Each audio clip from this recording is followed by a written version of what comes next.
Now, in all seriousness, will they ever let the cameras in or change lifetime appointments to the court? That is the hope of a new group that's been pushing to reform the court. They're called Fix the Court. They're led by Executive Director Gabe Roth, joining us from Chicago. Good day to you. Good day to you. Thanks for having me. Absolutely. A lot going on. Let's start with that idea about cameras in the courtroom.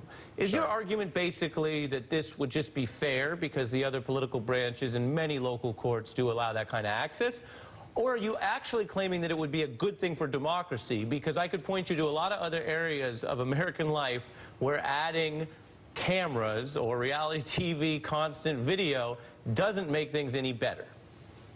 Sure. Well, I mean, I think for your second point, it's not necessarily an apples-to-apples comparison. I mean, when you've seen cameras in state Supreme Courts or other federal courts, they've been about as obtrusive as wall-mounted clocks. There haven't been any outbursts. It's not like Congress or other local legislatures. But, you know, to your first point, I think it's important that the American people see their government officials in action. I mean, we're not wanting to go into the chambers and listen to their conferences and see how they decide the opinions.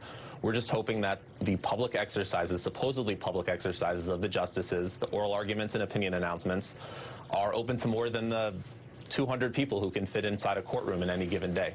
You know, Gabe, when you talk about accessibility, I sort of hear an argument to make the courts dealing simpler and make them easier for Americans to understand. And boy, all you have to do is look at that graphic of the 3 decisions the court issued today and ask yourself, how are you possibly going to make it glamorous for your average American to understand that bankruptcy ruling? I mean, isn't it the case that, unlike the other 2 branches of government, a lot of the courts, you know, foundational work is really digging into unglamorous topics that no matter what you do in terms of accessibility, in terms of open courtrooms, you're still going to require some sort of journalistic or other helpers to make it accessible. It's not the justice's responsibility, is it? Well, yeah, I mean, that's true. I mean, there are the cases that were announced today on bankruptcy and whistleblower protections and patents. Those are tough cases, and most Americans, most lawyers probably wouldn't get, you know, 90% of what went on. But, you know, when you think about an institution that's become the most powerful, least accountable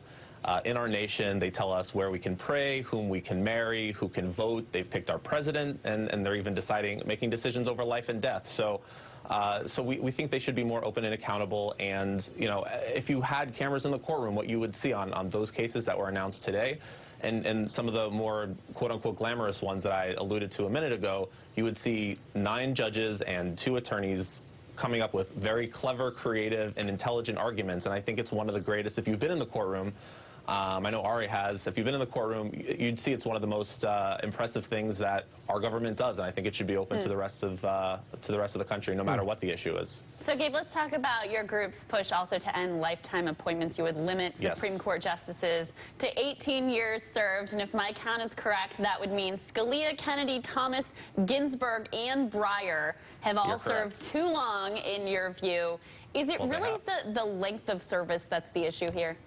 I mean, I think that's a big part of it. What we've found is, let's start at the beginning. I mean, when the Constitution was written, people were living till 45 or 50, not 80 or 90 as they are now. And having justices serve for 25, 35, 40 years really gets them entrenched. And you know, we have a situation where the majority of Americans don't trust the Supreme Court as an institution.